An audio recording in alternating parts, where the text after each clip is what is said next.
Hi, my name is Bob Ramika. I'm the co-founder and CEO of Raggie. Today, I'm very excited to talk about Agentic Retrieval as part of our Agent Ready launch week. Agentic Retrieval is a powerful new feature in Raggie that allows you to answer very complicated questions by breaking a question down into multiple steps run by an agent. The agent may also choose to use tools like CodeGen or web browsing to help answer the question. Agentic Retrieval is available today via API, MCP, and base chat. Let's take a look. Hi, I'm Matt Kaufman, Principal Engineer at Raggie. I want to take a few minutes to give you guys a tour of something we've been working on over the last few months here. We've built an agentic retriever into the Raggie platform. And I want to show you how it works, give you a quick demo, and explain a little bit about why we did it. Right now, you're looking at Base Chat, which is our chat application, which we also provide as an open source project. And it serves as a reference application on how to build generative AI products and how to plug them into Raggie. So in this UI, you'll see that there's now an option under the chat modes to select deep search. That's what we're calling our agentic retrieval model. And you get options on how much effort you want the agent to use when answering your queries. So for the sake of this demo, I'm just going to set it to balanced. This base chat bot is connected to something called Finance Bench, which is a pretty rigorous benchmark for RAG applications. I grabbed a random question off of the FinBench benchmark to test this out with. So if we exclude the impact of M&A, which segment has dragged down 3M's overall growth in 2022? And just a little context on this benchmark, there's like a few hundred company 10K filings in this Raggie instance that this chatbot's connected to. So it's a pretty difficult RAG problem. Hundreds of multi-hundred page PDFs, rich with tables, images, graphs, etc. So I'm going to go ahead and send this query to Deep Search. And you'll see that it's starting to come up with a plan to figure out how to answer that problem. So it's now thinking about the next step, and it's deciding to do a search. So as Deep Search completes steps, it provides details about what it did and why. So these are structured objects that our API will return, and other UIs can choose to display how they want. It also provides a really useful audit trail of how the agent got to the answers it did, so that its work is verifiable. So its thought process is here. It decides it wants to answer these questions. What are their business segments? What was organic growth rate? Are there external reports, etc.?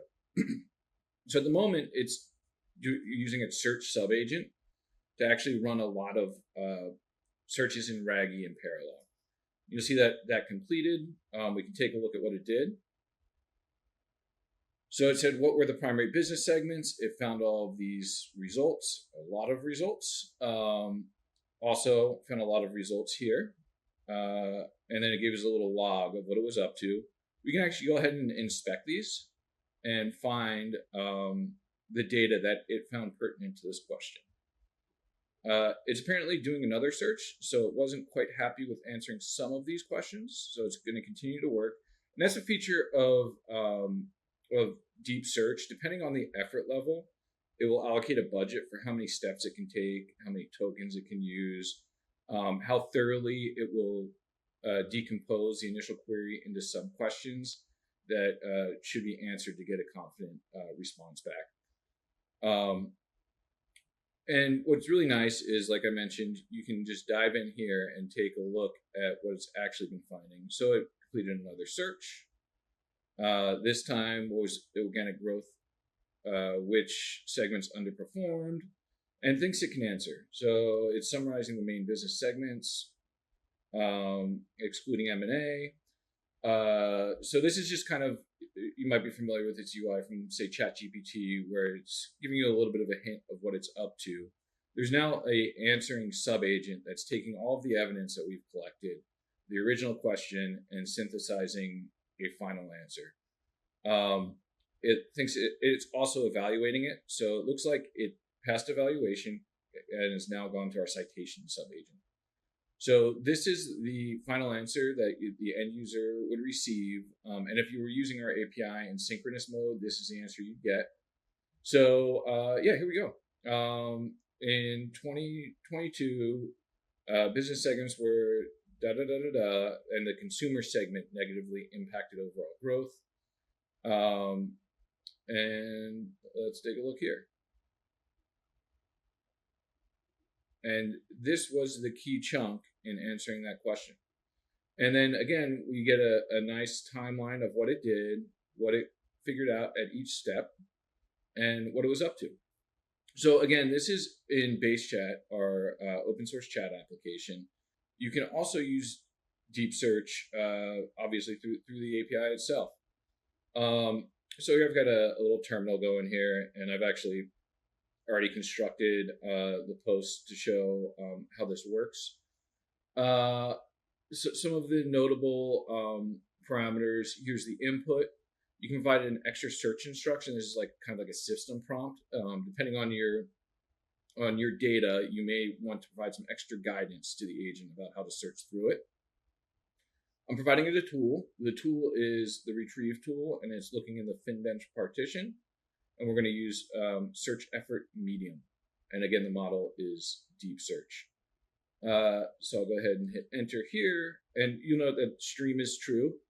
This API supports both streaming and synchronous responses, and it adheres to the OpenAI responses API. So if you have clients that are already compatible with that, you should be able to just drop in deep search as another model. So you can see here, it's streaming messages. That's how we're able to see the in progress stuff there. So you can build rich streaming UIs, or if you're just interested in answering questions and checking back later, we have a full API for looking over previous responses. And a couple more just quick things to note. The deep search model operates on partitions. You tell it to retrieve from a partition. And we've added a couple things to our partition configuration and this also supports some of our new MCP features.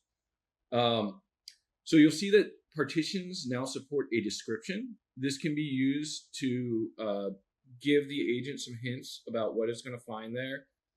In particular, in this case, when running FinBench, we found that oftentimes dates might appear as 2 digits, but in the data it was 4 digits. So we actually saw much improved recall when we asked the agent to use 4-digit dates. So we put that in the partition description. Another feature I didn't demo is you can define a metadata schema for the partition, which is a JSON schema object that describes the fields in your document's metadata that the agent could potentially use to filter.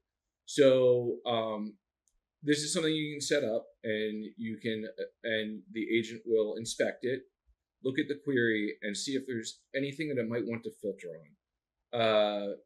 So I hope you learned something from that, and please come and check out our deep search model. Thanks. Thanks for taking the time to check out Agentic Retrieval. We're really excited to see what you build with it. You can try it today for free by signing up for an account at Raggie.ai.